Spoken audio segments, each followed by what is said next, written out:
Okay, so I'm just going to go right in. So we've seen the new stadium designs. Everything looks great. I think everybody's really excited about the stadium. Good. Is this pursuit of the stadium, do you think is it affecting some sort of the performance on the pitch or in team building? Yeah. It seems like there's a lot of younger players built more for maybe 2027 than for success in 2024. We don't think so. I mean, I think that we do. I won't deny we do have younger players, but but it's really for us. We're looking at talent and not just age. These aren't guys that we're like, okay, they'll be able to. We'll get them now, and they'll maybe be able to contribute in 2 years. We're getting them now, and get them on the pitch and let them start scoring goals ASAP type thing. So I think that to us the most important thing is level of talent. So there's not a.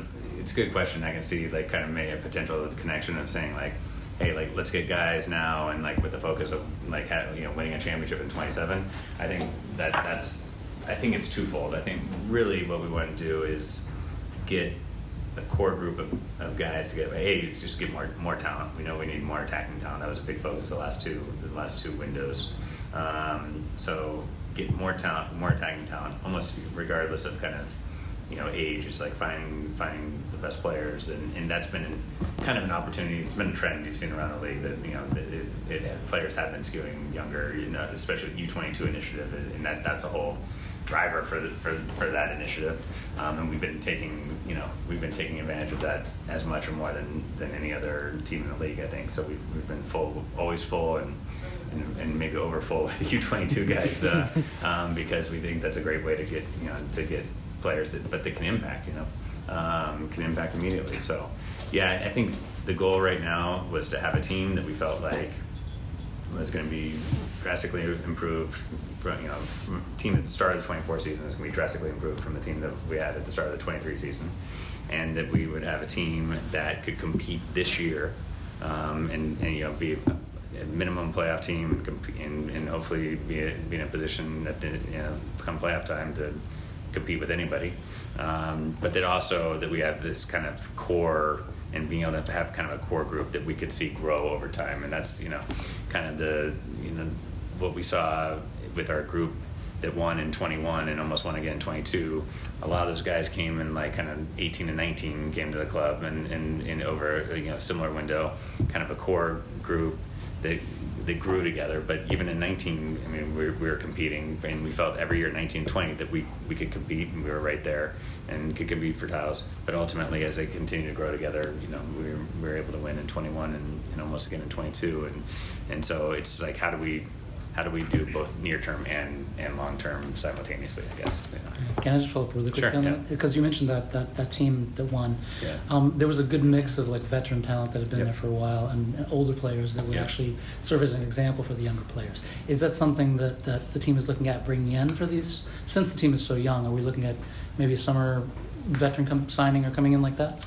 I mean, we think we have those guys. I mean, I think it's interesting. It's sometimes you can just age is, again, going back to what I said before, age is kind of a number. I mean, I think between Keaton and Thiago Martins and even the guy like James Sands has been playing meaningful game. I mean, he's a veteran in this league. Don't look at his age. Look at how many games he's played, and the guy's been playing every week since in this league since he was 18 or whatever. So he's got a lot of games under his belt. So there's a decent amount of players that we feel like fit that mold, even like a Santi and others, guy like Hannes Wolf, young but has played a lot of first team games at high levels, and so maybe the guys at this group are that we feel our veterans are between the ages of 24 and 28, and the guys in the previous group are between 28 and 31 or something like that. But it doesn't mean that they're any less of veterans or something like that just because their age is less. Look at how many games they've played, look at the impact they've had, look at the leagues they've been in, and that's now to your previous question, if the core is 24 to 28 now, and then 25 to 29, 26 to 30, I think it's a group that looks like over the next couple of years, but also a group that we feel confident that can compete. When all is said and done this year, that then we feel like someone, we can compete. I mean, obviously when we won the title, we weren't the 1 seed. We were the 1 seed in 2019, and we're one and done. And then in 2021 we were the 4 seed, I think, and won the whole thing. So it's really one of these things where you got to peak at the right time, and make it in the playoffs and go on a run. Great, thanks. I wanted to ask you about the Open Cup. Yeah. I've heard information, as well as I guess I've seen sort of the statements coming from the club seem like you guys were very interested in playing the Open Cup. Mm-hmm. And I've heard information that decision was made outside of the purview of sort of people like you, like the CEOs of individual clubs. And I wanted to know if you have any reactions immediately about obviously not being the first team being in the Open Cup, and if that you felt like that was a loss for development for the kids. Yeah. I think generally I would say that the way we have approached US Open Cup, or at least since I've been with the club, is let's try to win it, and let's put the best team we can, and it's the shortest path to a Champions League berth and all that kind of stuff. So let's try to win it. So ultimately, if it was up to me, like we our team would have the ability to field or all teams would have the ability to field whatever players they wanted within their group and have some more roster flexibility. And some team wants to play more young guys or more second team guys or academy guys, they can do that. We would probably choose to play, our best lineup to try and win games and try and hoist a trophy, But yeah, to your point, teams were not. It was not kind of. We were not involved in the decision. It was a negotiation between Major League Soccer and U.S. Soccer. I mean, I will say, that it's fair. I know that like some of our most staunch fans, are really. This is struck a nerve with them, and I can understand and appreciate that. However, the reality was, the MLS teams every team loses money on the U.S. Open Cup, and so it's not something that's been a real like additive, whether that's from a like a profitability standpoint, it's a negative. From a brand standpoint, it's kind of a negative because you're generally playing, either other MLS teams, of which in generally we see fan sentiment around these games is like they don't value them as much as like regular season games, general or broader fan base. And so you see teams play, like, we played our games at St. John's because there's not a demand to play them at Yankee. I mean, if we tried to play a U.S. Open Cup game at Yankee Stadium, we would lose so much money. Yeah. At St. John's, we only would lose a little bit of money. But like even the team that owns their own stadium, like the Red Bulls, I mean, they play their early couple round games at Montclair because they know that the economics don't even work to put the lights on at Red Bull Arena. Mm-hmm. So if this was something that fans really turned out for, it would maybe be a little bit of a different story. From a business standpoint, it's been tough business, and brand wise, I think the league felt that it's not a great representation of our brand when most of our teams are playing in smaller venues. That they're playing teams that are smaller teams, and no one's that it's good for those teams, but it's not good for the MLS teams from a brand association standpoint.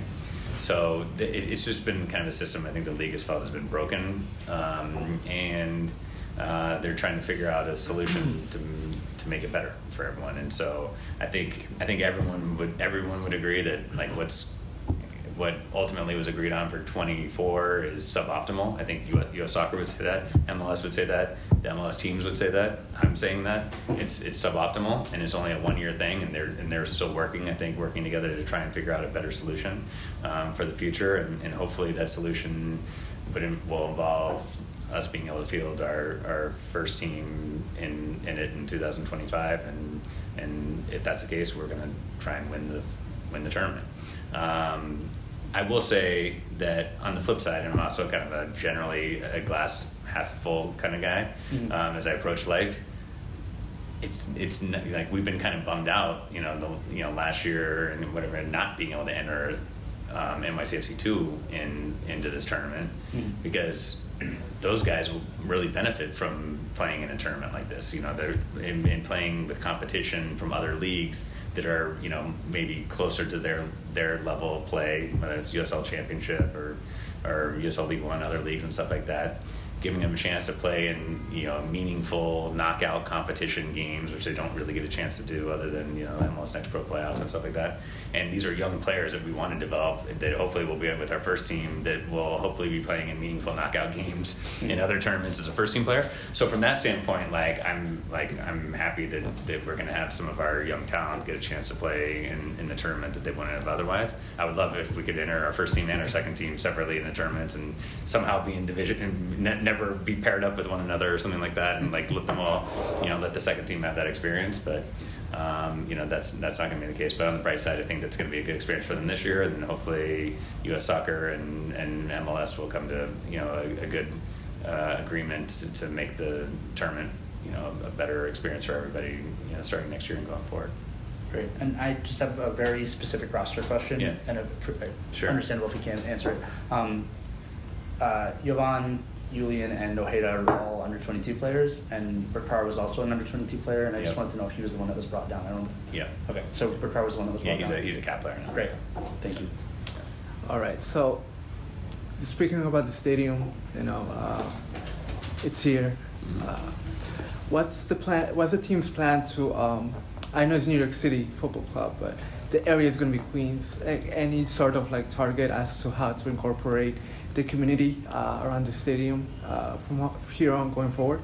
Yeah, so I mean, the Queens will be the new home. You know, I think we're really leaning in. We're really proud about the ability, the fact that we're building, essentially helping build an entire new neighborhood in Wills Point, and along with our developer partner. You guys know the story, but between, you know, I mean, New York City has a housing crisis right now, and like being able to deliver, you know, 2,500 affordable housing units, hotel, elementary school, green space, you know, retail, restaurants. It's going to be a vibrant, you know, live, work, and play neighborhood. So we're excited to be kind of central to that and be building, you know, around that and being able to deliver that for Queens.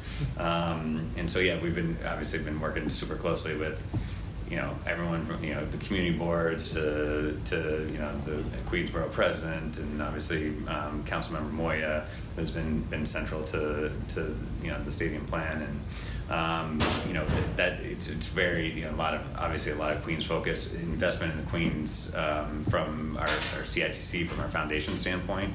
You know, we have definitely, you know, increased investment going into Queens this year and going forward for the foreseeable future, programming, you know, pitch development, things of that nature.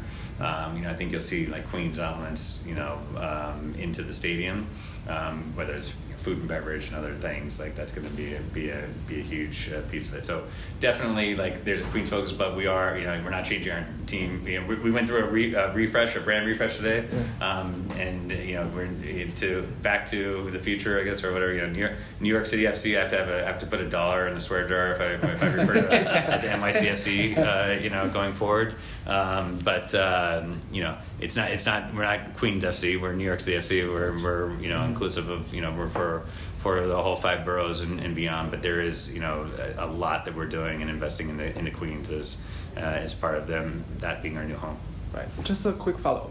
Yeah. How do you see? There's a lot of tournaments going on. How have you prepared this season? You know, having Copa America, having Leagues Cup, having the MLS, and you know, the MLS won't stop with the summer tournaments. Like, how have you planned out ahead? You know.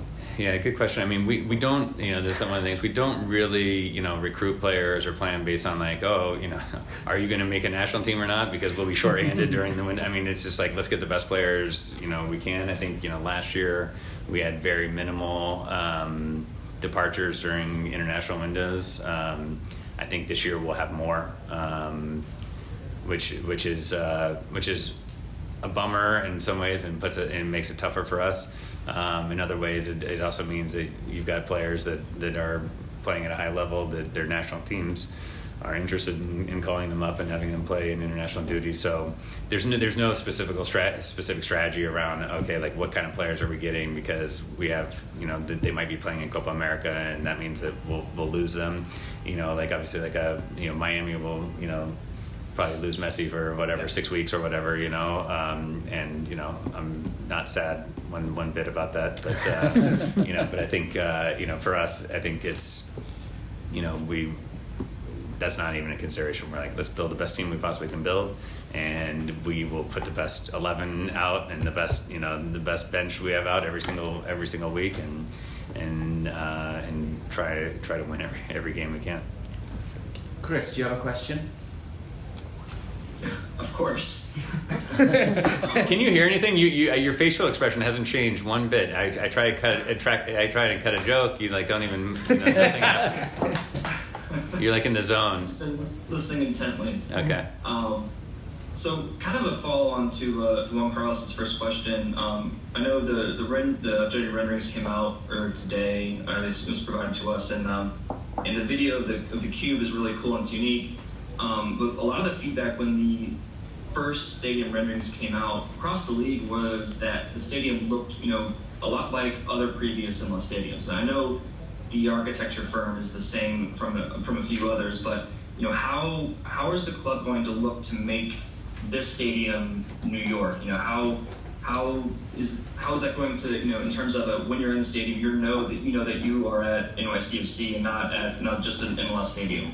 Yeah, that's super important to us, and kind of one of our key design principles. And HOK, our architect, knew that kind of going in, and that's part of the reason why the cube came about, because it's unlike anything at any other soccer stadium or any other sports facility for that matter.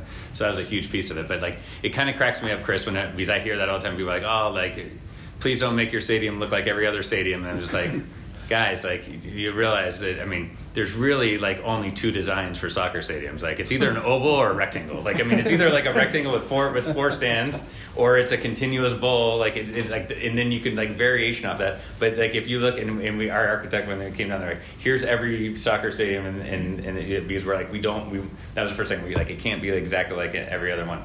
And so they did like an aerial view and everything of like every single stadium, and they're essentially like, here are the ovals, here are the rectangles. It's like 50-50, you know. And so, you know, obviously Red Bull Arena is a continuous oval. We just went to St. Louis last week. It's a square, or, you know, taking NFL stadiums, you know, off to the side, but we're talking soccer-specific stadiums. So, you know, generally for us, when we looked at it, we're like, okay, there's going to be, you're choosing one of two styles, and then trying to figure out how to like personalize it to like your market and make it your own, and make it different. I think for us, one of the things that really sold us on our architecture firm, we had a architect competition. So we had a handful of different architects that kind of threw their hat in the ring to try and win our business. And we gave them, when we went, and we did this in the Bronx before, and then we redid it in Queens. So essentially we had an architect chosen when we were in Bronx, different architecture firm. When we went to Queens, we're starting the whole process over. Here's a new footprint, and let's, you know, and let's see what everybody has. And, you know, one of the things that is important to us, I think, was integrating into this community, into this neighborhood. We're building a neighborhood together, so we didn't want to be like build something that just stood out from the neighborhood or towered over the neighborhood, or was going to put ourselves in a position where we weren't going to be a good neighbor to the rest of the neighborhood. So it's kind of working. They had to work in conjunction with like kind of our developer partner, and kind of seeing what the kind of plan was for the rest of the neighborhood, so that it feels like it fits in. And it's one of these things where you look at something that 20 years from now or 30 years from now, you're gonna wonder like, oh, like did they build a stadium inside this neighborhood, and like how did they fit this in here? Because it's an interesting lot. It's not, we don't have a tidy rectangular lot or a tidy circular or oval lot. It's kind of a puzzle piece. Like we got, there's a connector street over here that's kind of diagonal. Then you have this area. Then you kind of go up, and then there's like kind of a cutout, like jagged, like puzzle piece almost in kind of the northwest corner, because there's still some other landowners there that we have to work around. And so we have this kind of funky unit. So when we went to the competition, the way the footprint of the stadium looked like that naturally lent itself to an oval shape.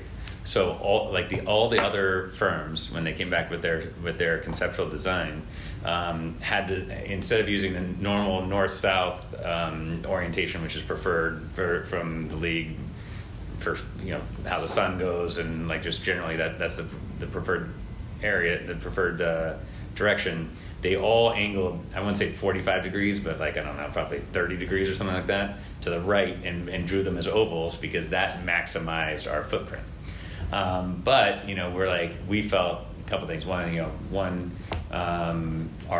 we were already getting questions about don't be like everybody else, and if there's only one stadium that we also probably our fans wouldn't want us to be like, it would be the one on the other side of the Hudson, which is oval.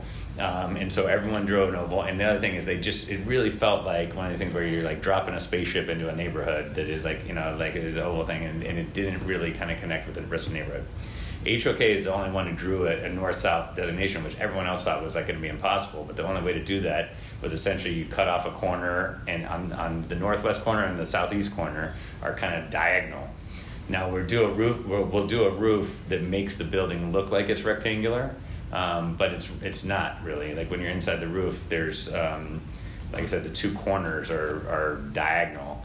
And then you have a straight, and then we have an area in our supporters area that juts out kind of at the end where our loading dock is, and then we have a cool supporters corner that I don't think we released this yet.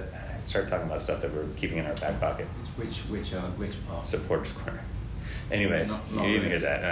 Anyways, You can go into it if you want. Yeah, but so we have there's a bunch of unique designs, unique areas. Now you just made me kind of blow, Chris. You just made me like blow something that we released like 2 or 3 months from now. But essentially what we do is you'll see it from overhead. It will look like a rectangular building, but in reality it's not. It's a shape, and what we think is cool is it's really kind of inspired, and what they sold us on is like, hey, this is like a Fenway Park in Boston, or a Wrigley Field, or like using soccer like more of like a Fulham or a Crystal Palace type, like building integrated into a neighborhood and like fitting into a neighborhood, but not on like a normal side, kind of a normal footprint of space. So we think it's going to have a lot of character. We think it's going to be different than other stadiums. It's very easy to put everything in a box and be like, oh, it looks like a rectangle, like it just looks like these others. If you kind of dig under the hood a bit, once all the renderings are out, and actually once we're playing in there, like I know you will for sure, Chris, you will be able to see that it's not like the other buildings. It's different. But one of the areas where we want to really stand out is with this entrance, and really we have a huge focus on fan experience, and what we really want is something that is going to wow our fans.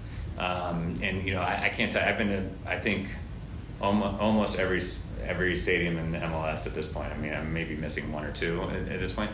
There's so many stadiums that you just show up and you're like, oh, there's a stadium, and like you just walk up and it's like, oh, there's a plaza, and you walk up a couple steps and you go through the turnstile and like, now I'm in the stadium, and like there's no sense of arrival. That with the Cube, we're talking about, this is a nearly 8-story high facility. I mean, it's massive. Like, think about if you're standing, you're looking up at an 8-story building with a fully immersive 11,000 plus square feet of LED in there. So like almost like it was not inspired by the Las Vegas Sphere, but someone made that comment to me earlier today when they saw it, and I was like, oh, I hadn't even thought about it. But it kind of is in some ways like that in terms of that experience.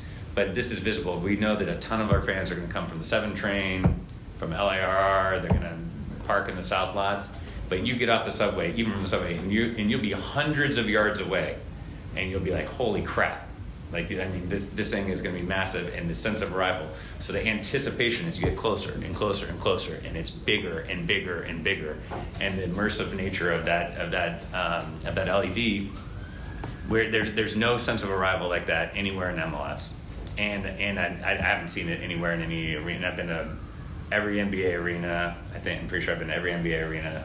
I've been to, I've been to a lot of facilities, and I haven't seen anything like this anywhere.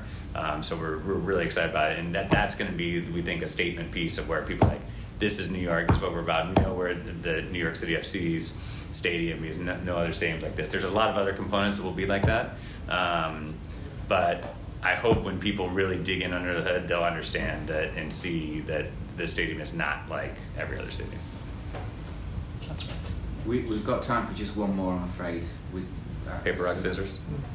Chris, you want another one? Yeah. So one other concern I've heard, about the new stadium coming on is, 25,000 seats, which is pretty good, I think, for attendance wise, but it's a limit on capacity, and ultimately, in the club's history, for bigger matches, especially you've seen Yankee Stadium, Citi Field open up capacity, larger seating capacity means overall ticket prices are a lot more affordable. So in the long run, how does the club make sure that tickets for New York City Football Club games are affordable for for fans really of all kind of levels, socioeconomic levels, and so that no one's really priced out of being able to become a city member? Yeah, no, great question. I think it's a couple things. One is we're premature on digging into ticket pricing because we don't have an approved, as you know, we don't have an approved project yet. Hopefully we'll get some good news from the City Planning Commission tomorrow, and then we move on to City Council and we'll go through from there. But we're obviously we have a business plan and we have like high level, but we really haven't I would say gotten to the point where we're like this is where our ticket prices are going to be. We are sensitive to wanting to make sure that that city members are there can be affordable seats. Generally on these type of projects, you see kind of you probably heard in lots of businesses of the 80-20 rule, where 80% of your revenue comes from 20% of your clients. I think that we've designed the stadium to be roughly 20% kind of premium hospitality seating and 80% more general seating. We in that 80-20 rule kind of comes into play from that standpoint. We think that this is going to be a really attractive venue for businesses to be involved. We don't have a lot of kind of corporate business right now, and we don't really have much of a premium seating business right now, quite frankly, because at Yankee Stadium and Citi Field, those are their premium areas are designed for baseball, and the best seats for baseball are between first base and third base and home plate, behind home plate. The best clubs are all close to those areas. All the best amenities are close to those areas. For our games, those are the worst seats, in the house. And their cheap seats for baseball are outfield, which are the best seats, for our games, especially at Citi Field. The outfield seats are they run the entire length of the sideline. So we don't really, we've been operating with not much of a premium hospitality business for the last, now going into year 10.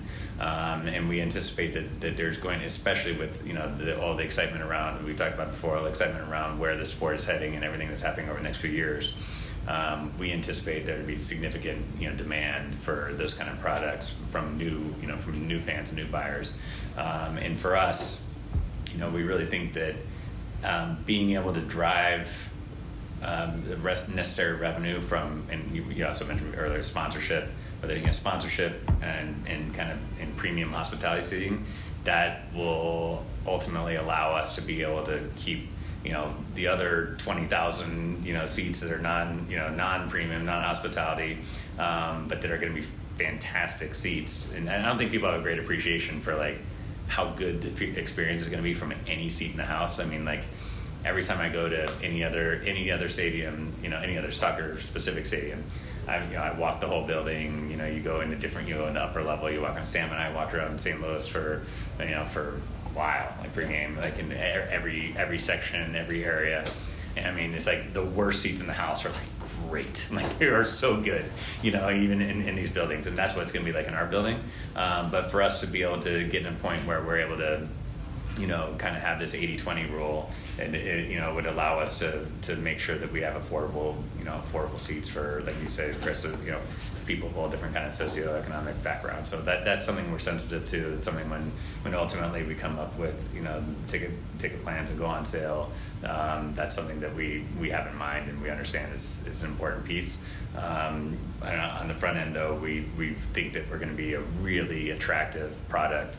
You see every building, whether it's MetLife, whether it's transform Madison Square Garden, Barclays Center, new UBS Arena, renovations, Yankees, Mets. I mean, Citi Field has done 4 straight years of massive renovations, new club spaces, everything like that. That's where they put all their money into, from a renovation standpoint, to drive those high areas, and which allows in turn, to keep other seats at affordable levels, and that's our MO as well. Okay, guys. Great. Thank you very much. Great. Thank you. Thanks, guys. Thanks, Chris.